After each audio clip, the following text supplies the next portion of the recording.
Yeah. It's the biggest. You know what I'm talking about? Hey. Yeah. She want the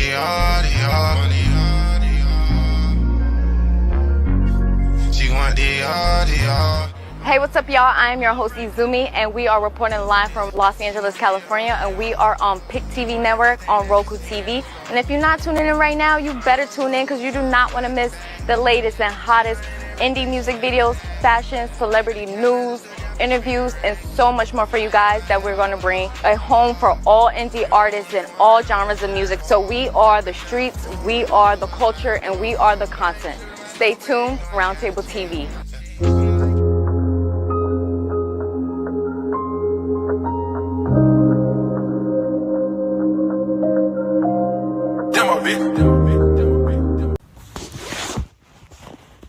Yo, what's up? This bruh man from the fifth floor. Yo, look at here. Y'all need to support the new Coaching World channel on PIC TV Network. It's all that. I mean, go to www.watchpictv.com. That's PIC TV.com. It's all that. So spread the word. You know, the new coaches channel. That's PIC TV Network. www.watchpictv.com. You know, my dude, man, David Edwards is the president, all right, of the PIC TV Network. So let's support him. You know, PIC TV, all coaches need to be off up on this here channel. I mean, it's like money in the bank. Matter of fact, it's like Serb sandwiches in the bank. All the Serb sandwiches that you can eat. Watching PicTV.com for the coaches. Peace.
Hey everybody, David Evans here from Washington, D.C. Don't touch that dial because we have a brand new hit show on right now. The Prison Freedom Show is on, and you already know it's going to be hot as fish grease. One of our brand new shows. And I'm so happy today. I have my co-host, my right-hand man for this show, Brother O, is here in the screen with me. We beaming this in, folks, from D.C. to Chicago. Want to thank everybody for watching. Don't forget to go to www.watchpictv.com. We are popping and rocking from the nation's capital all the way here, Washington, D.C., and we beaming it in from Chicago. And we have another special guest all the way from Jerusalem, our very special guest on tonight on the Prison Freedom Channel on the PIC TV Network. Popping and rocking from D.C. to Chicago, popping and rocking from Jerusalem. Our brother is going to be on telling his story. I'm going to get out the way. Brother, every time a patient is my special co-host today, we're going to bring you in, man, and tell the whole world how you feeling today. How's Chicago treating you, Brother O? Oh, man, Chicago's been treating me well, you know, as usual, you know. I'm happy to be here. Had a long day, but this is the moment that I've been waiting for. So I have a special guest that I want to introduce the entire audience to. I met this brother a few months back, told him that I could get up with him. And so once I finally called him and told him that we wanted him on the PIC TV Network, he was more than obliged to come. And so we're here today. Man, thank you, man. Hey, brother, how you doing today, my brother? I'm great, man. I'm blessed to be here, to be able to be on this platform with you brothers, and I appreciate the invite, man. And I was more than happy and glad the brother reached out to me, man, because I believe that we all have a story to tell. Some are heavier than others, but they all need to be told, man. And I try to do my best to network, given the life that I've lived, to get it out there, man, especially to a lot of these young brothers and sisters, man, that are out here and have this misconception about this whole life that they've been dealt and they've been taught and they've been told that things are this way, when in reality they're in a whole different way, man. Definitely. And so I got a piece. So for those of you who do not know who I am, I'm Orion Meadows.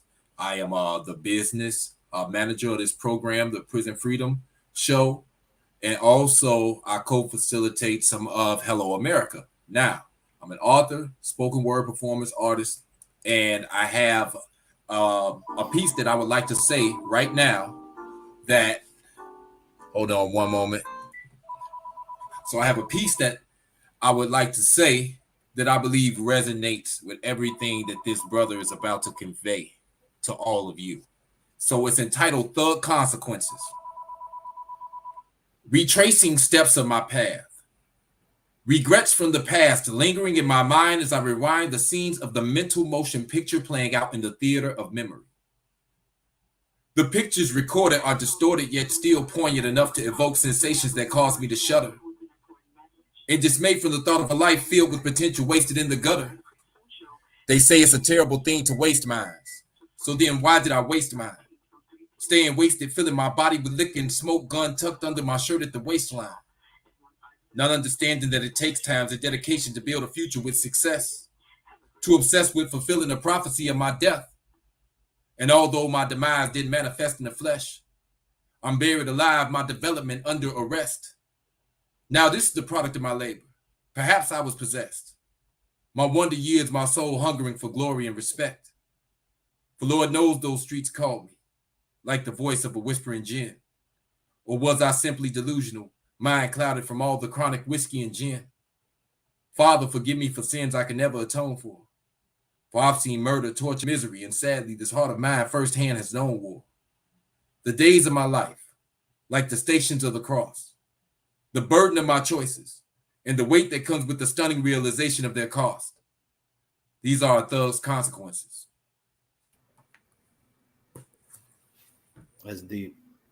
And so that was from my publication entitled Inside the Box, one of my 3 publications. And I just felt like it resonated exactly with, your book and the message that you're trying to convey to the masses. So without further ado, I give you Brother Imad Sadah. And I'd just like for you to tell us about yourself. So you grew up on the south side of Chicago. Yes, but I'll start with my birthplace. Okay. I was actually born in Jerusalem in 1966, August of 1966. Less than a year later, what was known as half of historical Palestine was invaded by what's called the newly created state of Israel, which is basically made up of European Jews who left Europe and came to Palestine in the early 1900s. They established a country with the help of the United Nations, United States, and England in particular. And they took half of my country and exiled half of my people. In 1967, they invaded a people who had no military and took the rest of the country, is what you might know as the West Bank, Gaza, and in East Jerusalem. So I was less than a year old when I lost my freedom as an individual who identifies himself as a Palestinian. The males in my family were imprisoned. My uncle was exiled to Jordan. He came back and did an operation and was arrested through the Jordanian desert. He was part of a group, what is known as the Popular Front for the Liberation of Palestine, led by a Christian leader named George Habash. So most of my life was spent watching the Israelis arrest the males in my household assault and insult the females in my household, including my grandmother and my mother. Spent most of my life, the 12 years there, spent most of the time going from prison to prison with my grandmother, visiting my uncle, my father, or my grandfather. And my father and grandfather weren't in there long. They would stints, a year here. And my uncle was sentenced to 125 years in prison for his political views and his freedom fighting tactics. So I grew up there, poor.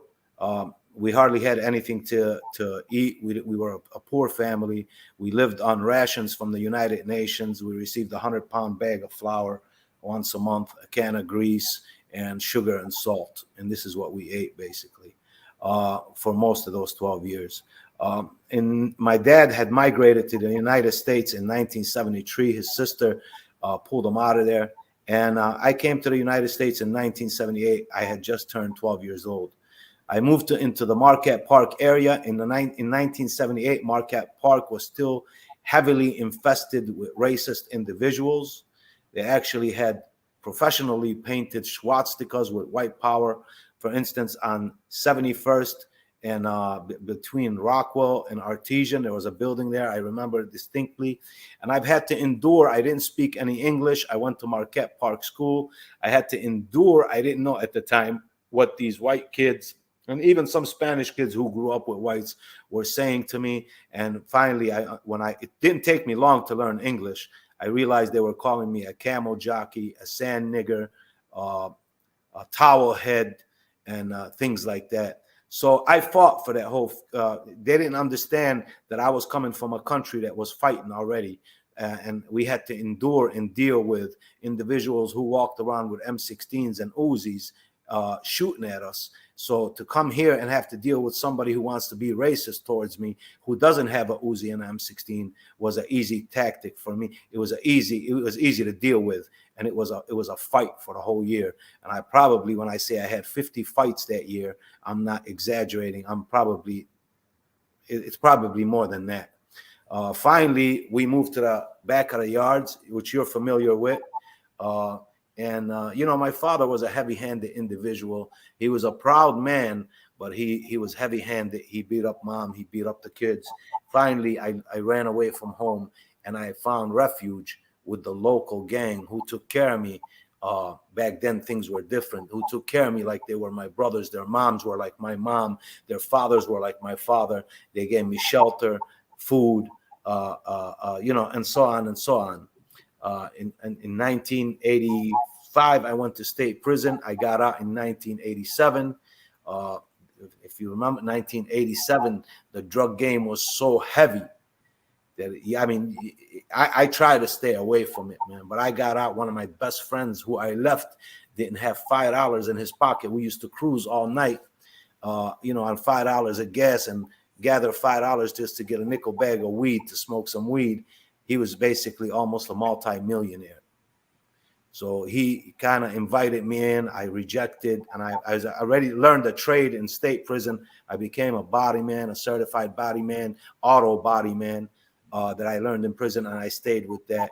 Finally, I fell to the game, man. There was so much money to be made that I fell to that game, and I probably became one of the biggest drug dealers in my area. And was arrested in 1992 by the FBI and DEA for a conspiracy to possess with intent to distribute multi-kilos of cocaine. And I spent 13 years in prison there, and it was African-American brothers who basically educated me about my religion and invited me to come to services. It took me about 3 years to go to services because I felt like I came in without religion. I'm not going to break down and ask God to help me out because I'm in jail now, because it would be almost like I'm a hypocrite.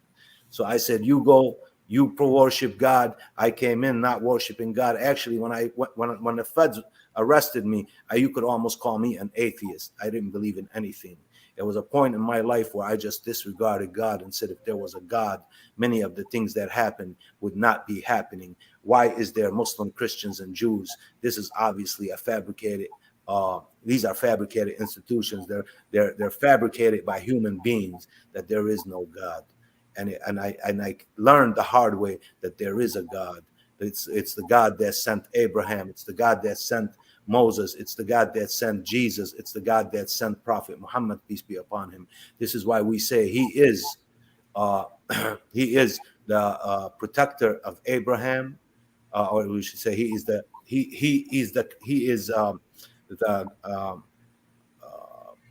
I'm stumbling onto it, but we say he is the creator of Jesus and he is the guide of Muhammad, peace be upon him, and he is the friend of Abraham. And this is this is how we describe their God. These are the three Abrahamic faiths. I learned a whole lot. I studied a whole lot. I studied once I got to know, and brothers gave me some books to read. Once I read them, I couldn't stop reading. I spent most of my time, the 10 years after were spent reading historical stuff. There was I didn't read any opinionated stuff. Everything was historical and factual. And I came to realize how close we are and that there is a God. And ever since then, I've been basically walking that straight path. I felt like a fool because I thought I was really, really, really smart. It took some time and some reading and some recollection to just kind of realize that I was pretty dumb, to be honest with you. All right. So the title of your book, Jerusalem Gangster. Tell us a little bit about the lifestyle and gang culture that you eventually found yourself immersed in. Well, I'll tell you, initially when I got involved in the gangs, I fell in love with the individuals because of their love for me and their care for me. And from there on, man, I carried that torch all the way. I didn't, if people who know me from back then will tell you that this guy was nothing to play with. This guy was something to be reckoned with. I remember once I saw my brother. I had left home. I saw my brother and he said, "Hey, man, I saw so-and-so." It was an individual. I was 15. The individual was probably about 25, a grown man. And he said, "Man, he saw you walking down Hermitage," and said he crossed the street because he didn't want to cross your path. So I was basically at one point a very deadly individual, standing at 5'4", but was very deadly. I wasn't scared to fight with my hands. I wasn't scared to go what back in the day we called humbug, to the next neighborhood and humbug with fists, baseball bat, chains at our ops. And so this is some of the stuff that I went through in my gangbanging days. Now in my drug dealing days, we were moving a lot of dope, a lot of drugs. And you're talking about a night of Super Bowl between 12 noon and midnight. We'd probably clock in about 50 grand that day and shut it down a little bit after that. We played cautious. We had cars with traps in there. We didn't move anything that was sitting in the car out in the open. We tried to keep violence to its minimum, especially when you're doing that kind of business. You don't want to cause any more heat to yourself than necessary. So, when did you get released? From federal prison or state prison? From federal prison, the last time that you got out. I was arrested February 11, 1992, and I was released early May of 2004. Okay, so the first time you went to prison, you did your time and you got out, but you practically kind of like went back to the streets. But this last time, when was the moment that you felt like you needed to make that change? What? I'll tell you when and what made you have this paradigm shift that ultimately led you down the road to changing your life for good? I'll tell you what, it was long before I got out. It was long before I learned religion. It was long before I said to myself, I'm going to go straight because it's the right thing to do. I had already decided once I was arrested by the FBI and DEA and wound up in the Metropolitan Correctional Center in downtown Chicago, and I seen the amount of individuals cooperating with the government, guys who were straight up stand up, were people who were to be reckoned with on the street. Now they were in the MCC, and a lot of them were telling. And it really did a number on me, just sitting there thinking.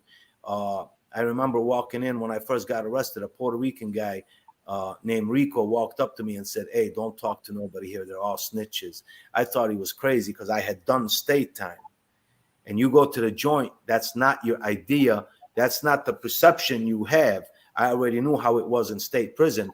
And I thought I was coming into the same thing when I went to the feds in February of 1992. To my surprise, if these people were arresting 20 individuals, within weeks, 18 of them were already telling, taking some kind of plea. So when I saw that, it took all the life out of me, man. And I was so depressed that I couldn't believe that I was going to have to sit in this jail. And I knew I was going to face a lot of time. I already knew how these people were playing by what I saw within a couple of weeks, not even within the first few days. And I said, man, I'm going to have to do time with these individuals. And these are the same type individuals as the individual who put me in here, the informant. So I had already decided that this would not be even fair. How do you even get involved with something when you know I'm going to hold my weight? I'm going to hold water. I'm not going to talk. I'm not going to do nothing. And all these guys are just telling. So it really depressed the crap out of me, man. And that's when I realized that I was just going to go straight, because that's not the team I chose. The team I chose was totally different, man. The team I chose was a team of stand-up individuals that no matter what happens, man, you stand strong, you take your own weight, you don't talk on people, you don't snitch on people. That's not the way we play things. And that's what a real gangster is. A gangster is not a guy who's on the street pulling hits, selling dope, living the street life, and as soon as he gets popped, he starts telling everything. And then once he's released, or once he's sitting in jail doing the little time that he received for cooperating with the government, he's a gangster again. That's not what a gangster is, man. So when I saw that, I realized that I wanted no part of that no more, man. All right. So before we leave, what do you want readers to take away from the Jerusalem Gangster? Well, a few things. I want to, at least the most important thing is for individuals living in this society, is that people even all around the world are living hard. I want people to understand the Palestinian issue, that brothers who suffer in this country, we suffer just the same. We have a lot in common.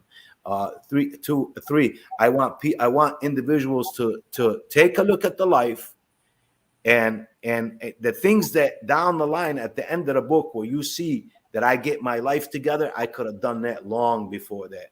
And no matter what the trials and tribulations you go through, the life I lived, there's a name for it, man, and it's called Jimmy Dean. Live fast, die young. I mean, I could imagine people were probably taking bets that I wouldn't be alive by the end of summer, or at least be in jail for the rest of my life. And now look at this. From that, I ran businesses. Since I've been out of prison, I ran 4 different businesses, and they were good businesses, money-making businesses. It was hard. But I did it. And that it's the sooner you realize that life that I lived is a short-lived life, and whatever you make out of it, you're gonna lose it eventually. The education, man. If I could bring time back, bro, I would not come out of school, bro. You would have to beat me out of school, man. But at the time, I thought it was the coolest thing not to have to go to school and hang out with the boys in the neighborhood and so on and so on. If I would have went to school, man, back then and spent all that time that I spent in jails in school, I could have been a doctor, man. And it's doable. It's doable. That's why I try to encourage a lot of young brothers, man. Now, even if you're 21 years old and you don't have a high school diploma, if you went and obtained your GED and spent 3-4 years in school majoring in something, and there's a lot of programs out here to pay for that, majoring in something, man, that your life would be a totally different life. You don't have to die, man, and live in a sense to say, like a lot of brothers think. There's been questions and there's been studies, especially the African-American brothers, even some, Hispanics, how long do you expect to live? And they don't even go over 25, 20 years old at their estimation, man. And I understand it because my job right now is I get a call at the hospital whenever somebody is shot. So I see how they come in, bro. And people are getting shot left and right. I would tell you 6 or 5 out of the 10 shootings I go to the hospital, 6 or 5 of them are innocent victims, bro, hit by stray bullets or a car shot up that resembles somebody they're beefing with. Right. Females with babies in the back seats. I mean, this week I was called to at least 15 shootings between Wednesday and Sunday. 15 shootings, one hospital, and I'm one. There's 2 other people going on calls, and the other one probably had 10, and the other one probably had 5 or 6. So we're talking about 25 to 30 shootings between Wednesday and Sunday.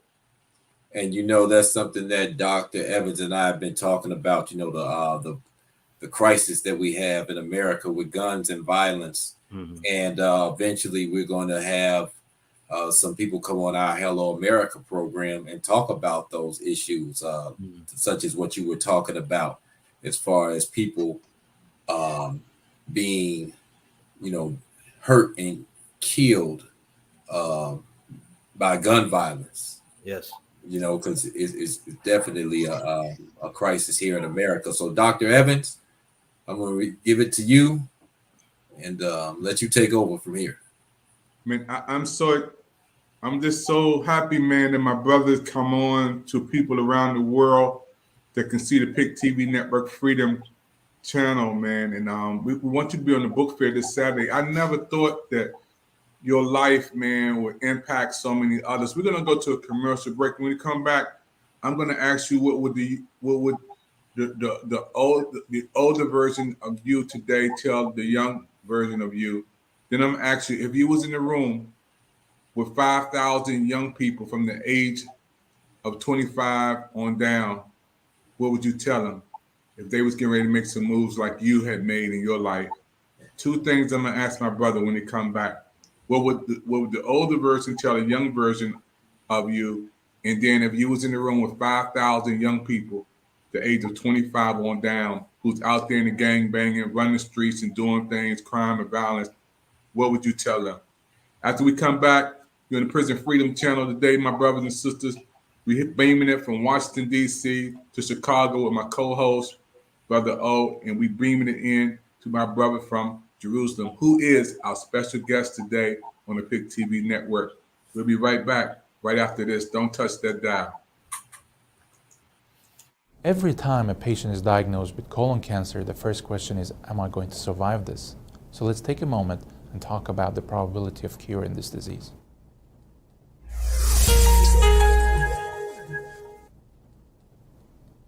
Using multi-modality treatment, meaning combination of surgery with and without radiation and chemotherapy, we have significantly improved the outcomes and survival of patients with colon cancer through all the stages from 1 to 4. Unfortunately, whether a patient will be cured or not is still determined at the stage they were diagnosed with. The more advanced the tumor, the lower the likelihood of a cure. A stage 1 tumor that has not even penetrated through the wall of the colon can expect it to be cured in 93% or more percent of the time. Once the tumor starts to grow through the wall, things become more complicated because it's not only the size of the tumor at that point, but also how aggressive it is, what the different biology is. And there's a lot of research in trying to determine today the risk groups and the genetic factors that determine how aggressive a tumor is. But for now, we have to go by what we have, and this is the size of the tumor and whether lymph nodes are involved or other organs are involved. So a stage 2 tumor, which would mean a tumor through the wall but not in the lymph nodes yet, can expect to be cured in anywhere between 75 to 85% of the time.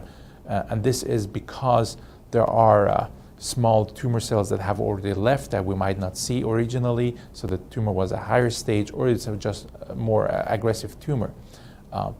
In stage 3 disease, meaning the tumor has spread to the lymph nodes already.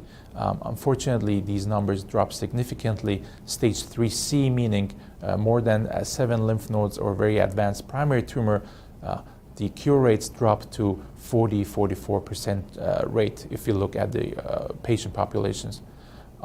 In stage 4 disease, the 5-year survival rate is quoted as around 8%, which means there is a subset that still might be cured using optimal treatment. All of these numbers are historical, and we hope that in 2013, combining chemotherapy in early stage disease, we might be able to achieve better results.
Hey everybody, David Evans here once again from the PIC TV network. Breaking live, we here on our television network today. One of the hottest shows on the PIC TV network out of our 60 channels is the Prison Freedom Channel. And I'm so happy for our special guest today, who's beaming it in way from Jerusalem, where she grew up at, living now in Chicago. And I want to thank my co-host, my right-hand man, who is the face of the Prison Freedom Channel, Brother O. Brother O, I'm so happy, man, for you taking time out to get another special guest on. And I want to give a shout out to Brother O, some of the people who we had on. Benny, can you give some names, Brother O, before we bring our brother back in? Oh, yes. We've had Celia Cologne. She was on the show. We had Miss Brock Kelly. She was on here. We had Professor Bennett Lee. We had Randall Washington, just to name a few. And also Tim Barnett. He was interim director of University Without Walls. At one time, he's no longer the interim director, but he is still a professor at Northeastern Illinois University, and he is still with the Prison and Neighborhoods Arts Education Project out of Northeastern Illinois University. So those are just a few people that we've had on the Prison Freedom program. Yeah, and one of our special guests won, man. We got to give a shout out to him. He was on our public official show. He won. Oh, yeah. So he won the Democratic primary. You're talking about Dan Pogoshelski. He's running for the commissioner for the Water Reclamation District right here in Chicago, Illinois. So he won the Democratic primary. And, he's still running. He has to face his opponent, whoever wins the Republican primary. But he did, get to the next stage. That's big, man, to have him on and winning. We're excited about everything transpiring. And this has been one of the greatest shows we have had on PIC TV Network on the Prison Freedom Show. And those who are watching right now, Prison Freedom Show is a show that we got together to give people a shot, to talk about what their life looks like now after they come out of prison, a new start. And our brother today is giving everybody hope that you may be in prison, but prison don't have to be in you, and you have a vision after prison. Wow, that's pretty cool. A vision after prison. And I want to ask our brother today, brother, what would you tell the younger version of you today? Man, I never forget I was about 14 years old, and I was out there gangbanging. I remember the conversation like it was yesterday. And one of my older guys, one of my older boys, Mario, rest in peace, he's gone now. He came up to me, it was a school day, and he said, man, why you out of school? And I said, man, you know, F school, man. I'm out here in the hood with my boys. And he said, man, go back to school. You're going to regret it. I never, ever forget that conversation, man. That conversation sticks in my head regularly, man. I would tell definitely push my old me, even with the stuff that my dad was doing as far as beating us up and stuff like that, man. I would have stayed in school, man, and I would have finished school, because I'm going to tell you, man, the only antidote to this mess is education, man. That is the only antidote to this mess, man. And when you abandon education, you basically abandon your life, man. And that's what I would tell the old me. Stay in school. You don't have to listen that. You don't have to prove nothing to nobody, man. Because I was out there. I was eager to prove myself as a vicious individual in my neighborhood, demanding my respect by brutality. In my at 15, 16, 17, and 18. When I went to the state joint, man, I gained a lot of respect. I moved up to second C real quick, which is within the Latin folks at the time. At 19 years old, I was already holding a second spot within that institution for the Latin folks or Latin disciples, whatever you want to call it. Spanish gangster disciples was at the time. That was the concept. So that's what I would tell the young me, man, to stay in school. Definitely, man. Stay in school, be strong, and take it. Take it, because that's the key. That's the key. That's the key to open all doors, is education, man. Yeah, man. Man, I just thank you for your words of inspiration, encouragement, motivation. Got to give you 5 stars. Appreciate that. Man, that was beautiful. And, I will tell you this. Yesterday, I sat down in downtown Chicago, and I was in a meeting with state representatives about gun violence. And I spoke. And when we speak, and I'm not trying to say, I don't have a PhD in literature or a PhD in science, but I have a PhD that was given to me, that was gained, which is street knowledge. And when we speak, these individuals, their jaws dropped, and they were listening because of the what I had to say and what others had to say about the cure to this madness and to this sickness. And I will tell young brothers this: if you think it's gangster to shoot somebody and kill him, if that's gangster, then what is an individual who walks into a school and kills 15 people in one shot? How much of a gangster is he? If that's what makes a gangster, if that's what makes a thug by shooting an individual, then what is that individual? Should we consider him as a thug and a gangster because he shot 15 people in a school or in a mall or whatever the case may be? It don't make you gangster to pull the trigger and kill somebody. And I'm going to tell you, man, life is beautiful. Life is great. It doesn't have to be lived the way it's being lived in some of the disadvantaged communities. There are resources out here, man. I used to get upset at brothers in the joint, man, when something came up about something, a TV in the TV room. And I say, man, that's them white people shit. No, I used to tell them, bro, don't say that. That's not their shit, man. That's our shit. Our families pay taxes. We pay taxes. Every time you walk into a grocery store and buy a can of pop, you pay taxes. Oh, that's not them. Why are you legitimizing what they think about us, that this is their stuff? That's not their stuff. So there's a lot of resources out here to help young brothers, man, to help themselves, whether it's free schooling, free trade. You just got to reach out, man. I work with organizations in the city of Chicago that offer these things, man. But I understand why brothers are reluctant to get involved. See, because the disadvantaged community has been lied to and conned so much that we are to a point that anybody comes to us with anything good, we think it is a con. And I constantly have to tell dudes, man, I don't want no money from you. I'm not trying to sell you nothing. I'm not trying to get no money from you. I'm trying to help you so you help yourself and move on. And it's not far-fetched to have a house, a car, and a family in a decent neighborhood after you get your education and get you a decent job, because these people ain't scared of somebody with a gun.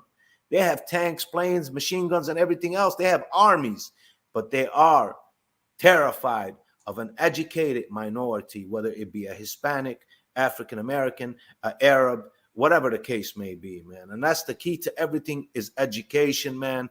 And the strongest person is the one that holds his anger, man. Brothers are out here killing each other over just bumping into each other. If you bump somebody, you wind up getting killed, man. You're killing somebody because they bumped you, because they cut you off, because he said something to you, and said something to your sister or your girl or whatever the case may be, man. You take somebody's life like that, man. But I understand, like I always say, man, this is historical trauma, man. It has to be dealt with. Like I told the politicians, this is a social issue, not so much as a criminal issue. A social issue which has turned into a criminal issue, and there needs to be help. Mental illness is real and serious, man. It has been the most neglected disease in the world, man. When you talk about, there's been studies for cancer, diabetes, and everything, nothing for mental illness, and it's serious. It's out here bad. Man, I'm just so excited, man. When I hear you talk, man, you can reach people I can't reach. You can touch people I can't touch, and that's why this show is so vital. You and Brother O, the Prison Freedom Show, man, is a lifeline to let people know they have been forgotten, man. I got a brother who I love so much, Raymond Carter Jr. He got in prison when he was in his teens, and he's in prison right now. He's almost 48 years old. And Brother O talked to him. It's my godson. He was just driving down the street with his boys 20-something years ago down south on the road, got pulled over, and been in prison ever since, man. But you give him hope. He's going to watch the show. You give him hope and inspiration. What do you tell if you were in a room with 5,000 young people, man? Some of them are gangbangers, some of them are on drugs, selling drugs, some of them out there shooting, killing and robbing and breaking in places. Brothers and sisters, what would you tell them? You at the podium, you got 5,000 people in your room right now, only them. The doors are closed. The playground is over. It's just you and them talking. What would you say? Well, I'll say this. I'll say that what you might hear me say right now might sound lame to you. It might sound like a preacher talking to you, but I'm far from a preacher and I'm far from a lame individual. Okay, I ran a gang. I was an individual who was feared once upon, and I'm not bragging about nothing. I'm just validating myself, because nothing else validates me but me and my history and my background, which is my history.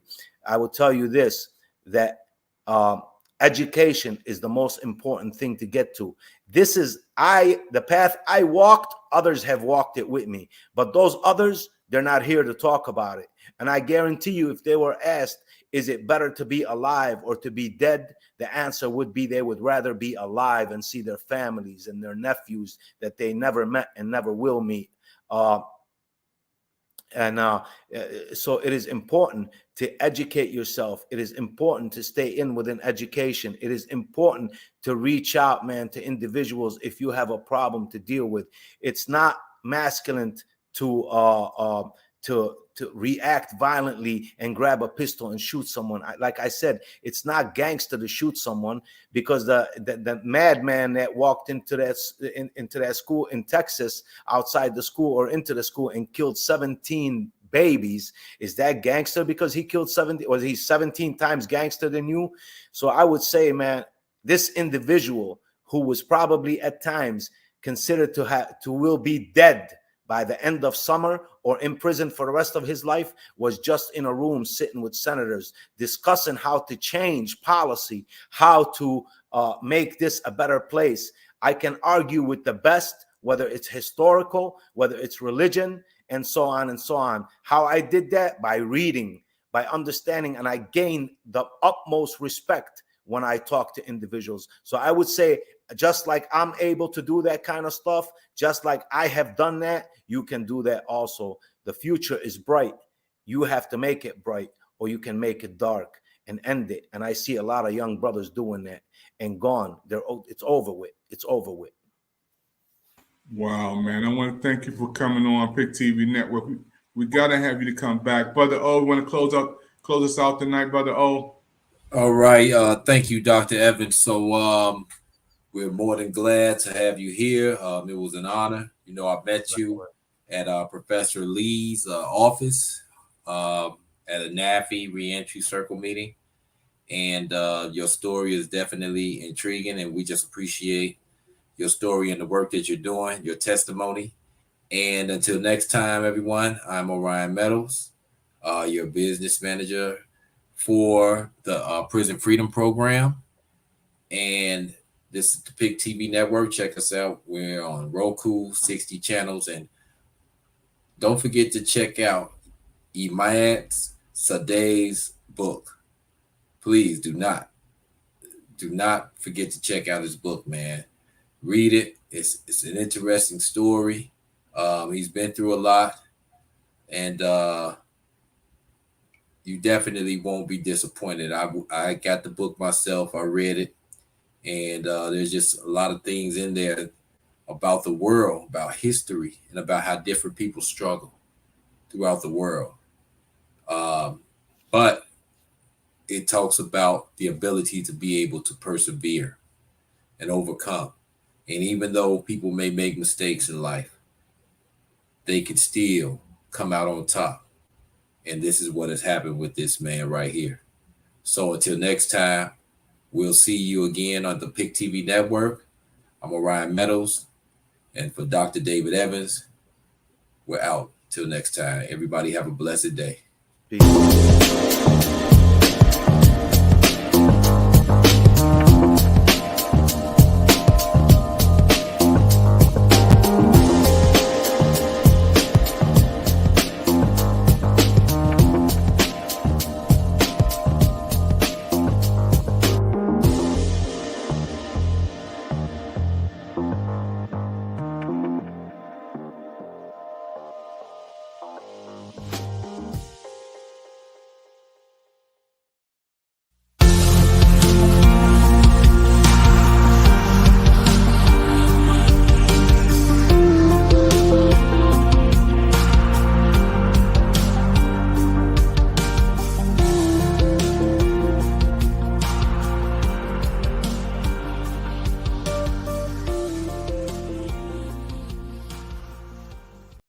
Shout out to PIC TV Network. Check them out. Black owned and operated. Let's support each other. I'm Zeke with the Universal Circus. I'll be tuning in. Shout out to PIC TV Network. Check them out. Black owned and operated. Let's support each other. I'm Zeke with the Universal Circus. I'll be tuning in. Broken down, tired of living life on the merry-go-round. And you can't come down higher. I see them, so we're walking out.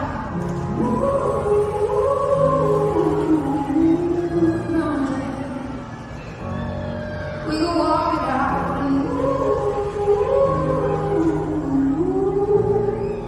I'm dead.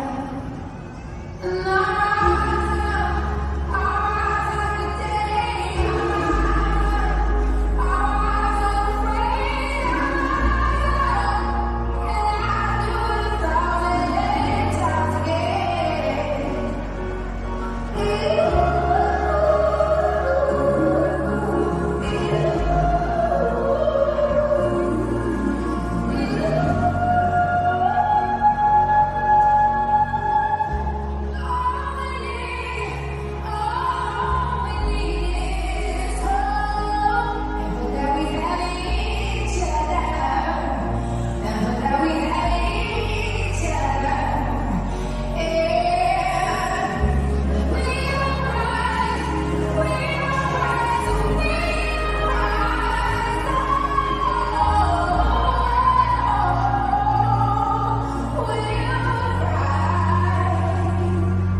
Shout out to PIC TV Network. Check them out. Black owned and operated. Let's support each other. I'm Zeke with the Universal Circus. I'll be tuning in. Shout out to PIC TV Network. Check them out. Black owned and operated. Let's support each other. I'm Zeke with the Universal Circus. I'll be tuning in. Yo, what's up? This bruh man from the fifth floor. Yo, look at here. Y'all need to support the new Coaching World channel on PIC TV Network. It's all that. I mean, go to www.watchpictv.com. That's PIC TV.com. It's all that. So spread the word. You know, the new Coaches channel. That's PIC TV Network. www.watchpictv.com. You know, my dude, man, David Edwards is the president, all right, of the PIC TV Network. So let's support him. You know, PIC TV, all coaches need to be off up on this here channel. I mean, it's like money in the bank. Matter of fact, it's like Serb sandwiches in the bank. All the Serb sandwiches that you can eat. Watching PICTV.com for the coaches. Peace.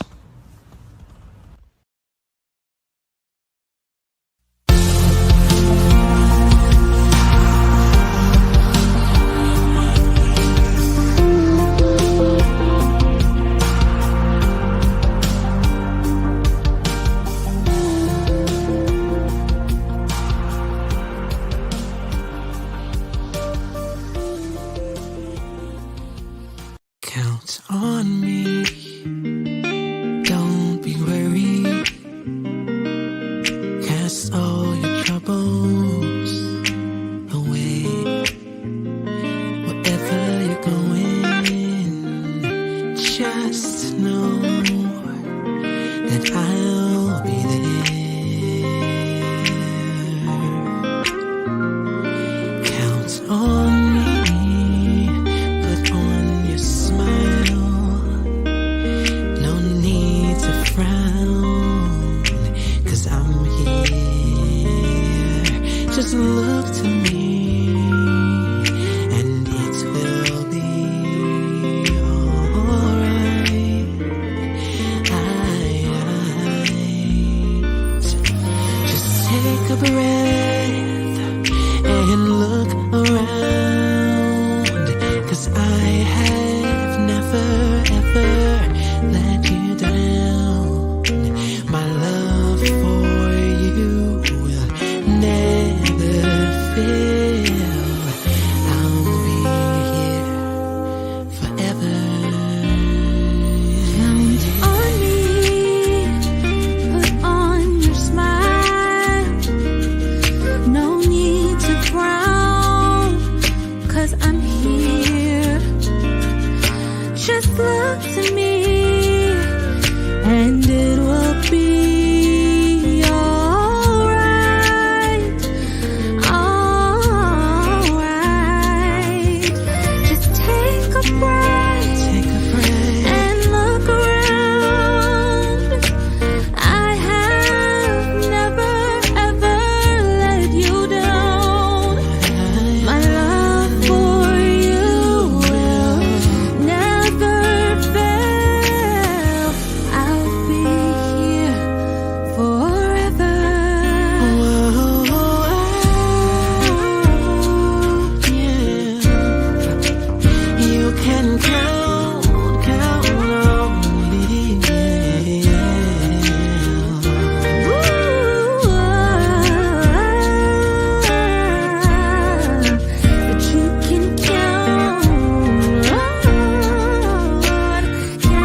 let you down.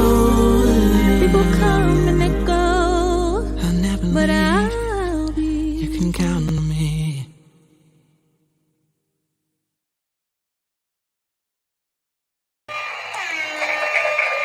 Everybody, this is David Evans from Pick TV Network. Listen, we are excited for all of you who've been watching our show today. The Prison Freedom Show was amazing. From Washington, D.C., all the way to Chicago with Brother O, my co-host, to Jerusalem. This is the first time we ever hit Jerusalem, which is amazing. My brother put it down. And you know, he talked about being in prison at a young age and coming out, now being productive in society and helping other folks. But all of you are like me. When he goes into those hospitals and see people shot up, 10 people per week and more, and a lot of them are innocent kids, people sitting in cars, he sees that. You know, so we want to pray for him. We're also praying for our First Lady, Jill Biden, praying that she'll be healed very soon from COVID. And thank God for our president and our vice president. We're praying Pick TV Network. We need each other as we go through a season of helping and supporting. And one of the ways that we want everybody to support this network, the Pick TV Network, is to take a moment and to scan that QR code right there. When you scan that QR code with your phone, you can support the Pick TV Network with a donation of any size. You'll see there when you scan it, you'll see the PayPal, the Cash App, the Zelle, whatever you like to give. Matter of fact, we're going to have a Pick TV Network telethon real soon, our donation fundraising. You can be a part of it. You can chat in and contribute. We want to do some great things this winter as we prepare for 2023 to help some families in need. We're going to be adopting some families. You know, there's a lot of families who lost loved ones down in Texas, down in Chicago, and other places. These families still have to go through the holidays with an empty seat at the table. So what did Pick TV Network do? We have a gift card that brightens somebody's day, and we give the children some toys. This is called Project Smiles from the Pick TV Network. When I created Project Smiles, I was thinking about a family that will see a gift card in the mail and some toys for the kids during the holiday seasons to put a smile on their face. I'm going to show you some footage that we did last year. It was amazing. And some people we helped right here from the DMV. Yeah. And we took it right out of our own pockets. We helped people who are in need all the way to Zambia. We were giving over there to help people in the United States. And we want to try to do more this year, but we cannot do it alone. We need your help. We need your support. Take a moment, scan that QR code, Pick TV Network QR code right there. When you scan that QR code, you can contribute to help our television network grow and do some great things. As you just seen on TV just now, the Prison Freedom Channel. It's a television channel show only seen on the Pick TV Network. Our network created this television show just for you. And everybody who has a story coming out of prison, or some may be in prison, they still have a story. And that story needs to be told. And there's so many people going from the prison to the New Vision, like our brother who was just on from Jerusalem, talking about how he was in prison at a young age. 50 times a year he would be locked up. So many times he would get in fights. He would do so many things that were crazy. And he wasn't even planning to live to be 21 years old. He had such a rough life. But now he's giving back. He's out of prison. And guess what? He has a vision after prison. And now his vision is to be productive in society. He has a book out. He's doing great things. Our brothers all the way from Jerusalem to Chicago doing great things. And you know what? A lot of times, those you watching me right now, you may have a loved one in prison, but they can have a vision after prison and come out of prison and do something great.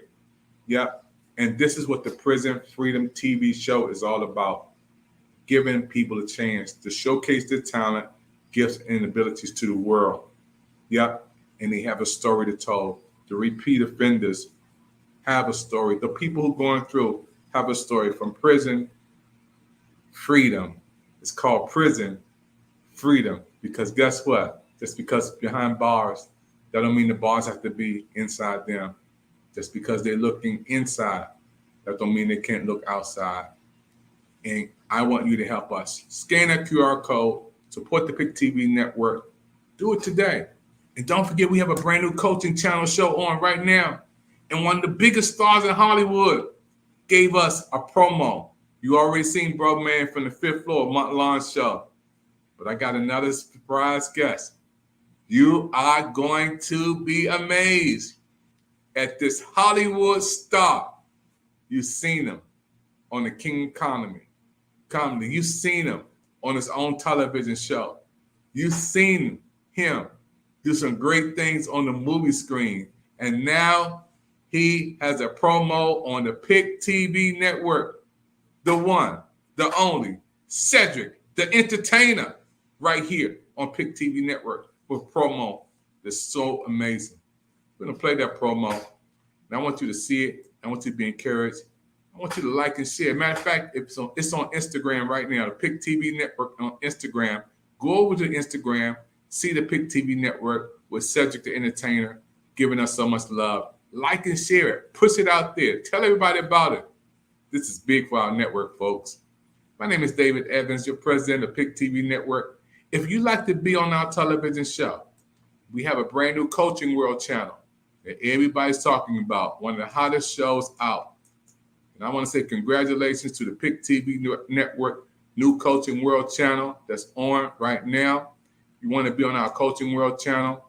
Our Coaching World channel is a brand new channel, again, hot off the press on the PIC TV network, and you can be a part of our Coaching World channel. Congratulations to the PIC TV network Coaches World channel. You can be on this brand new channel. All you have to do is to call 202-505-2837. That's a brand new show, hot, breaking live on the PIC TV network. I want you to be a part of it. And I can't wait to show you this commercial from the one, the only, King of Comedy, one and only, has his own show. You've seen him on all shows and programs. One of the biggest stars in Hollywood gave PIC TV network this big commercial of the year, Cedric the entertainer. That is huge for PIC TV. Hey, I want to say thank you for your time, folks. My name is David Evans. And don't forget, tell somebody about PIC TV network. Our network is on Roku right now, coming your way. Thank you for your time. Keep on looking up because the best is yet to come. Check this out from Hollywood. It's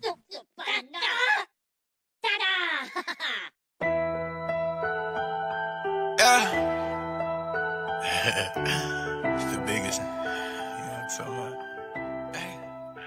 Yeah. G1 Dior. G1 Dior. Hey, what's up, y'all? I am your host, Izumi, and we are reporting live from Los Angeles, California, and we are on PIC TV Network on Roku TV. And if you're not tuning in right now, you better tune in because you do not want to miss the latest and hottest indie music videos, fashion, celebrity news, interviews, and so much more for you guys that we're going to bring a home for all indie artists and all genres of music. So we are the streets, we are the culture, and we are the content. Stay tuned, Roundtable TV.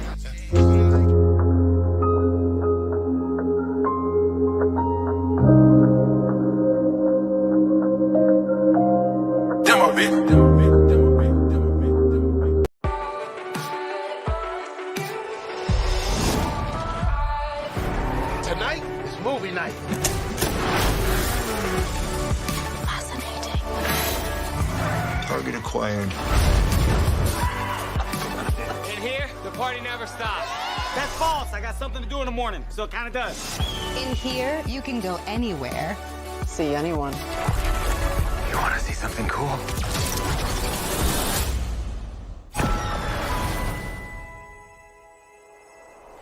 You knew how to get into my dad's garage. Take it easy. We have the same scar. Right here. And you're wearing my dad's watch. You're me. There once was. Where are you going?